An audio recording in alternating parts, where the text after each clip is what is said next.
Now, when you downsize something, you usually have to give up certain things as a compromise. Maybe it goes slower, maybe it has half the battery life, but in this case, the DJI Mavic Air might be an exception.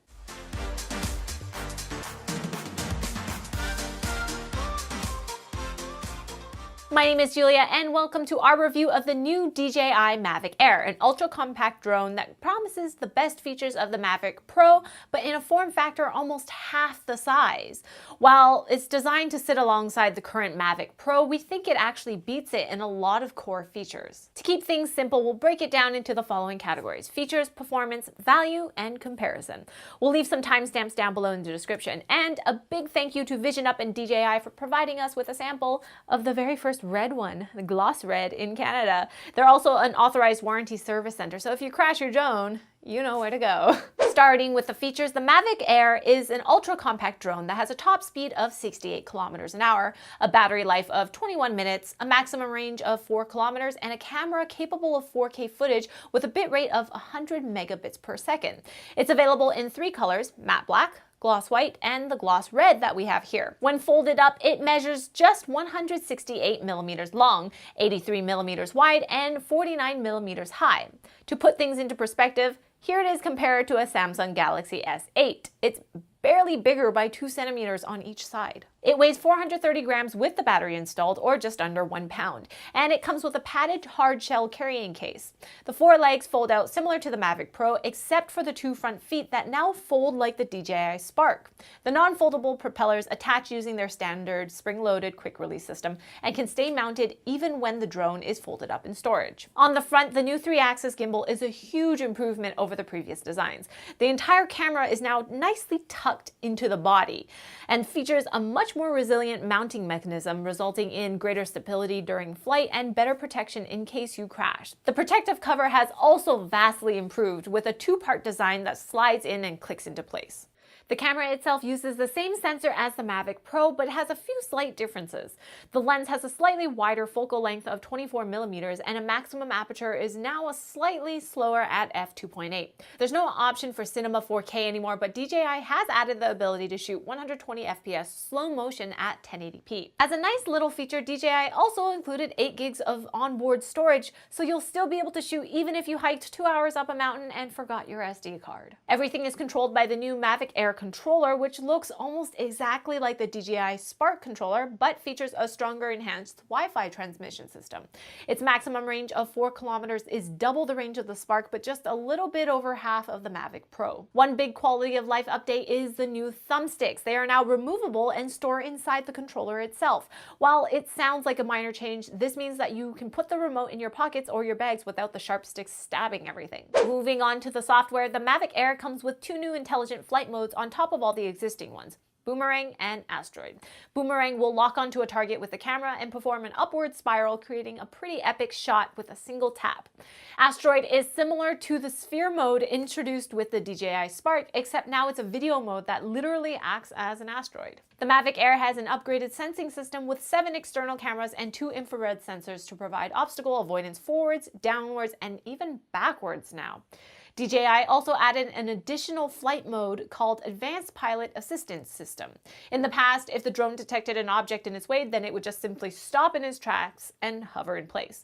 But with APAS enabled, it will now automatically fly around these obstructions. All right, with all of that out of the way, let's talk about the performance of it all. As we briefly mentioned earlier, this is a very small, nimble drone. While the top speed is lower than the other flagship drones such as the Phantom 4 or the Inspire, the ultra-light weight makes it much more maneuverable compared to its bigger brothers. It can start, stop, and change directions almost instantly. So good, in fact, that we decided to tweet using the drone.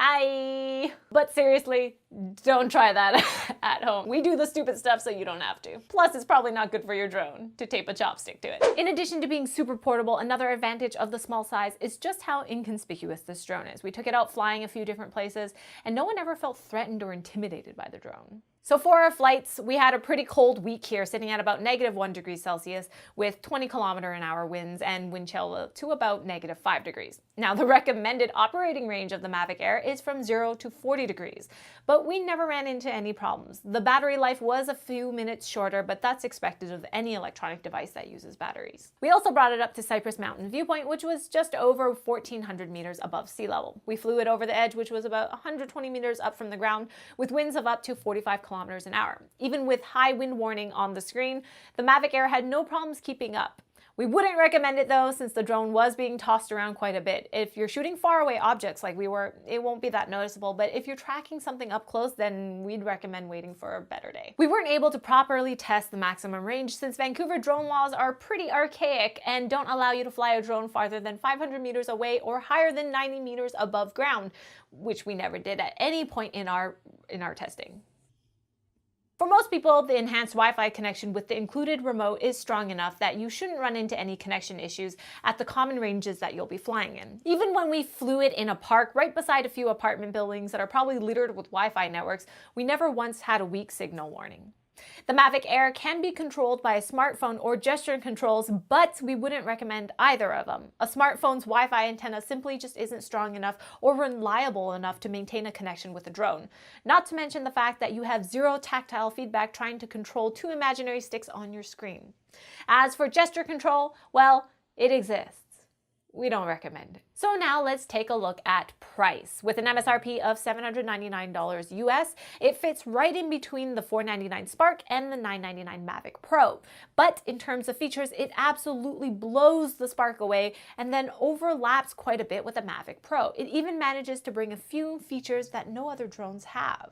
And that leads us to our comparison. In terms of DJI's consumer drones, the main competitors are the other Mavic models and the Phantom 4 lineup. If portability was no concern and image quality was your #1 priority, then it's hard to beat the 1-inch sensor found on the Phantom 4s. They can record at 4K 60 FPS, have stronger motors for higher speeds, and larger batteries for flight times up to 30 minutes at a time. Their remote controllers also have native support for larger tablets, something that the Mavic series can't do without a third-party adapter. If portability was a concern, then we'd recommend the Air over the other Mavics 9 out of 10 times, unless you absolutely need the extra range or the higher quality feed from the OcuSync transmission system. Just get the Air and use the extra $200 towards a Fly More combo, which gets you 2 additional batteries and a dual charging hub. However, for the unique snowflakes out there, the Mavic Pro and Platinum do have their own unique features. The OcuSync transmission system is the only one that can pair up with the DJI goggles wirelessly, while every other drone requires the headset to be plugged into the controller. The controller also features an OLED screen with all the vital information easily visible at a glance. If you're serious about videography, then it's nice to have this information split up since you can have a nice clean image feed. The Mavic Pro and Platinum also feature much faster ascent and descent speeds with any intelligent flight modes, but the same in sport mode. And finally, you have the ability to use waypoints to generate automatic flight paths. Overall, it's interesting to see how DJI has filled the market with different models, each with their own strengths and weaknesses. It's almost like a car manufacturer. You have some sportier models with more utility and some bare bones that get the job done. Is the Mavic Air perfect for everyone? No. But once you add in all the pros and cons and factor in how most people use the drones, we think it's a perfect jack of all trades for most people. Now, as for me, I'm not some experienced pilot who's flown a million drones. I'm not even that great at Mario Kart. But the DJI whole line actually of drones were very easy to fly, and you get great footage. You can fly it with accuracy, and you almost never crash it because it has so much smart technology in it that prevents you from crashing. I mean, it even has the backwards sensors now. So they've really thought of everything, and this is a drone that I believe you wouldn't grow out of anytime soon. Thanks for watching, and let us know what you thought of this review. It's a bit long, but we asked around in different places, and many of you guys suggested that you wanted more in-depth, detailed reviews. So we hope that satisfied your itch of yours, whether you were shopping for a new drone or had no intention of buying one and just wanted something to watch while eating lunch. As always, you can like the video if you liked it, click over here to subscribe, click over here for our other videos, and follow us on social media right over here. And as usual, the links to shop are down below, and if you break your drone, VisionUp's link is down below too. See you guys next week.